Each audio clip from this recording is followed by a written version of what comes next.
Hi guys, here we are again. I hope you're enjoying these few books that we get to read. I saw a couple of my friends from school out in Magna at Lowe's the other day, and it was so good to see somebody I knew, and they waved to me and I waved back. That was so fun. Glad to see you guys.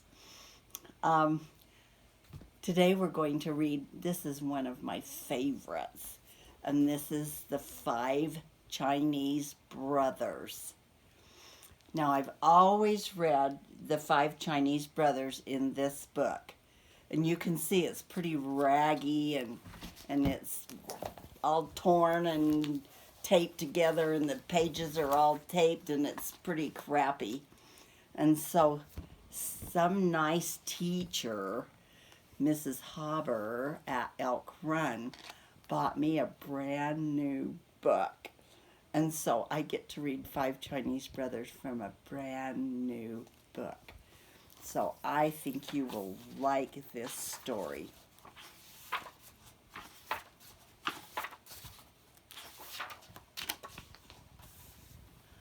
Once upon a time, there were 5 Chinese brothers, and they all looked exactly alike.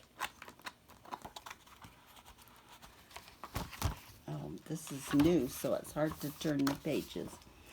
They lived with their mother in a little house not far from the sea. Now, the first Chinese brother could swallow the sea, and the second Chinese brother had an iron neck. The third Chinese brother could stretch and stretch and stretch his legs way down. The fourth Chinese brother could not be burned. And the fifth Chinese brother could hold his breath indefinitely. What does indefinitely mean? As long as he wanted, he could hold his breath. Wow, that's pretty cool, huh? Now, every morning, the first Chinese brother would go fishing. And whatever the weather was like, he would come back to the village with beautiful and rare fish that he had caught and could sell at the market for a very good price. One day, as he was leaving the marketplace, a little boy stopped and asked if he could go fishing with him.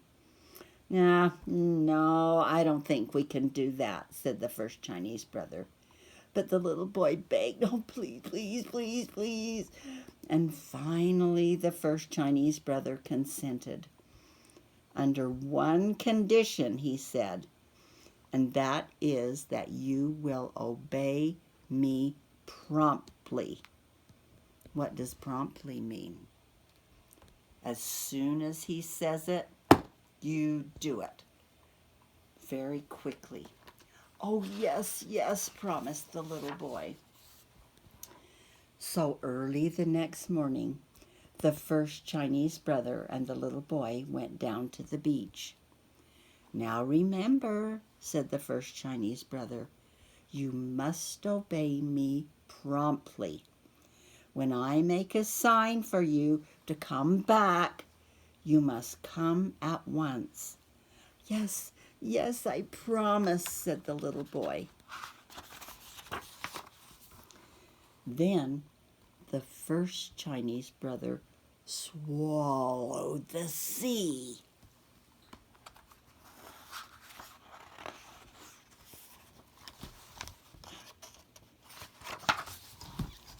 And all the fish were left high and dry at the bottom of the sea, and all the treasures of the sea lay uncovered.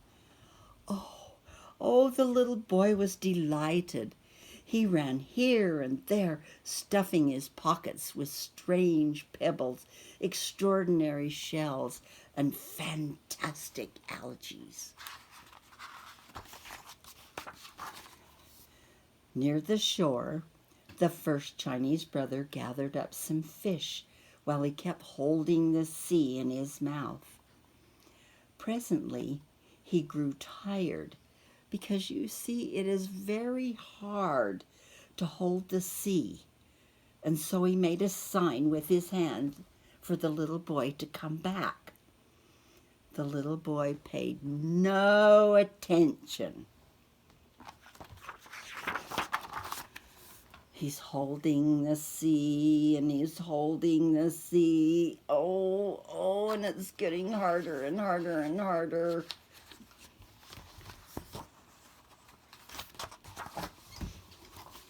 Then the first Chinese brother made great movements with his arms that meant, "Come back, come back."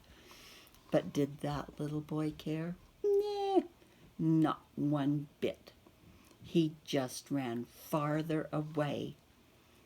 Then the first Chinese brother felt the sea swelling up inside of him, and he made desperate gestures to call the little boy back. But the little boy just made faces at him and ran away as fast as he could. The first Chinese brother held the sea until he thought he was going to burst, and then all of a sudden, the sea forced its way out of his mouth and back into its bed, and the little boy disappeared. Wow. What happened to him? You're right, he drowned. That's too bad, but he didn't obey or keep his promise. When the first Chinese brother returned to the village all alone, he was arrested, put in prison, tried, and condemned to have his head chopped off. On the morning of the execution, he said to the judge, "Your Honor, would you please allow me to go and bid my mother goodbye?" "Well," said the judge, "I guess that's only fair." So the first Chinese brother went home, and the second Chinese brother came back in his place.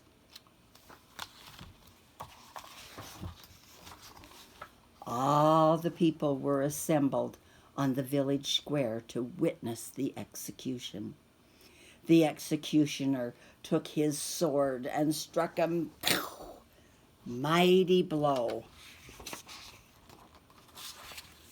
But the second Chinese brother just got up and smiled, for he was the one with the iron neck, and they simply could not cut his head off. Oh, everybody was so angry. Yes, they decided he should be drowned. They decided he ought to be drowned.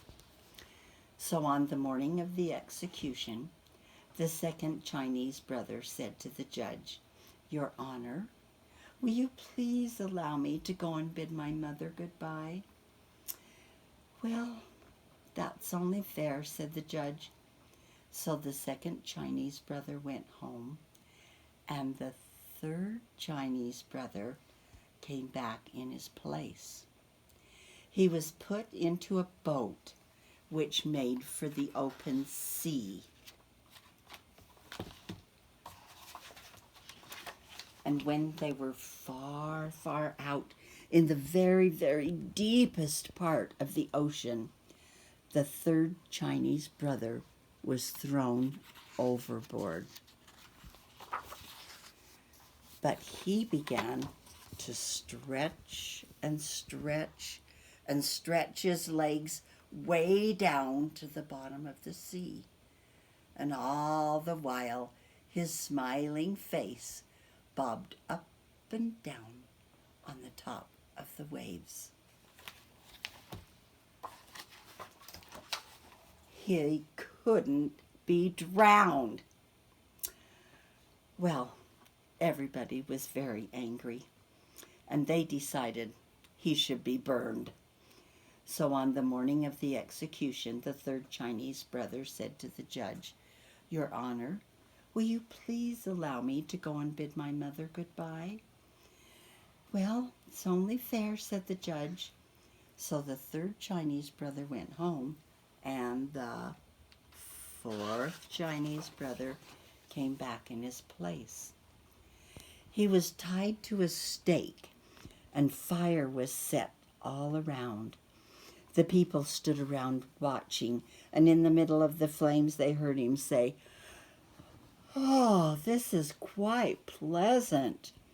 Bring more wood," all the people cried. And the fire roared higher and higher.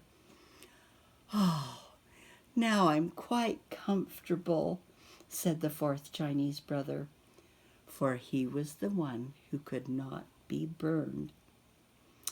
Well, by this time, everyone was getting more and more frustrated, and they decided he should be smothered.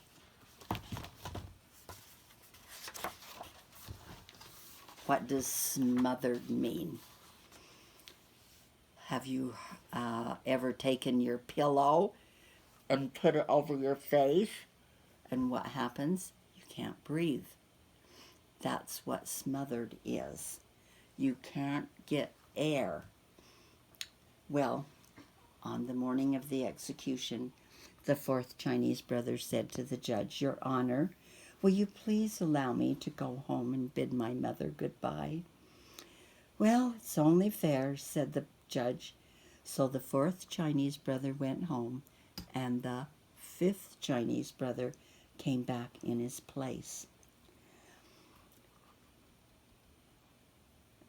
A large brick oven had been built on the village square, and it had been all stuffed full of whipping cream.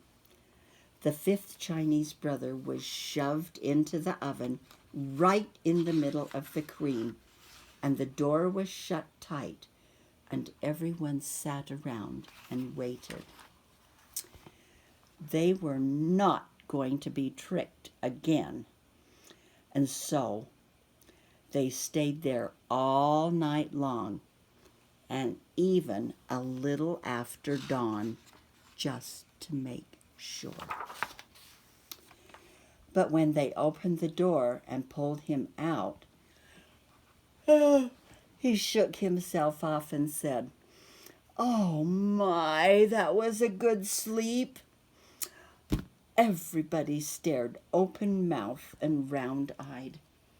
The judge stepped forward and said, "We have tried every way possible to get rid of you, and somehow it cannot be done.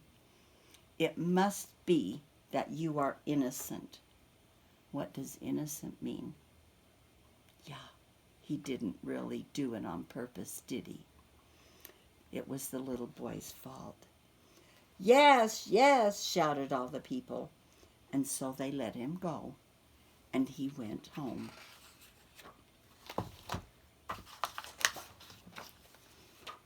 And the 5 Chinese brothers and their mother all lived together happily after for many, many years. I like that story. But think about what one of the powers that the 5 Chinese brothers had would you like to have? Ooh, that would be interesting, wouldn't it? Maybe you can think about that. Even write a story for your teacher about what you think might be one of the special powers you would like to have. Well, for our second book, we're not going to read a bug book today. But we're going to read an old lady book. You know how you love the old lady. She can swallow anything. But this one is kind of gross. So let's see what she's doing this time. This is called There Was an Old Lady Who Swallowed a Frog. Now, there was an old lady who swallowed a frog. I don't know why she swallowed a frog. I think she was in a fog. Now there was an old lady who swallowed some dirt.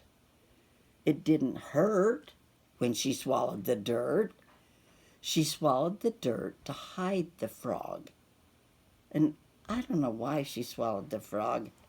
I think she's just in a fog.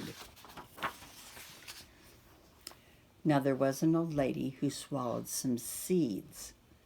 Ooh, at very high speeds. She swallowed the seeds. She swallowed the seeds to fill in the dirt. And she swallowed the dirt to hide the frog. And I don't know why she swallowed the frog. I think she's just in a fog.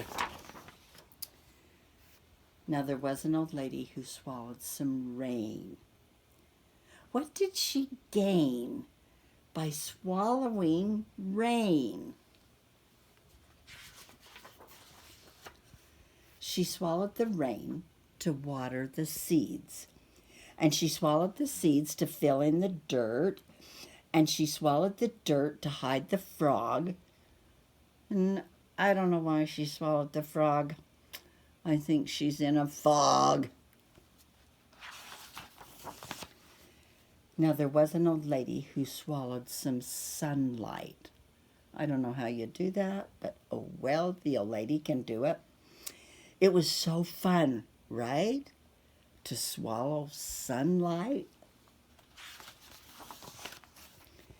She swallowed the sunlight to dry up the rain, and she swallowed the rain to water the seeds, and she swallowed the seeds to fill in the dirt, and she swallowed the dirt to hide the frog.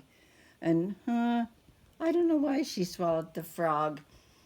I think she's in a fog.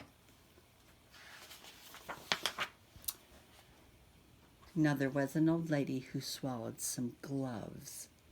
Oh, how she loves to swallow gloves. She swallowed the gloves to hold the sunlight. And she swallowed the sunlight to dry up the rain. And she swallowed the rain to water the seeds. And she swallowed the seeds to fill in the dirt. And she swallowed the dirt to cover the frog. I don't know why she swallowed the frog. I think she's in a fog.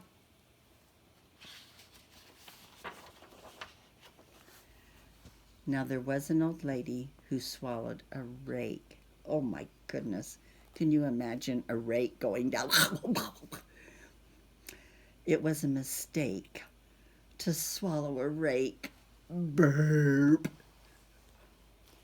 Are you guessing what she's going to make? See if you can guess. So the old lady said, "Excuse me, I beg your pardon." And out spilled a colorful spring garden. Did you guess? I don't know. That's a harder one. Anyway, it's fun to have an old lady book again. It's fun to read stories to you, and I love it. I hope you're hanging in there. Don't get discouraged. Keep doing your schoolwork. Keep working hard for your teachers. Keep doing your reading. Love you all. Bye.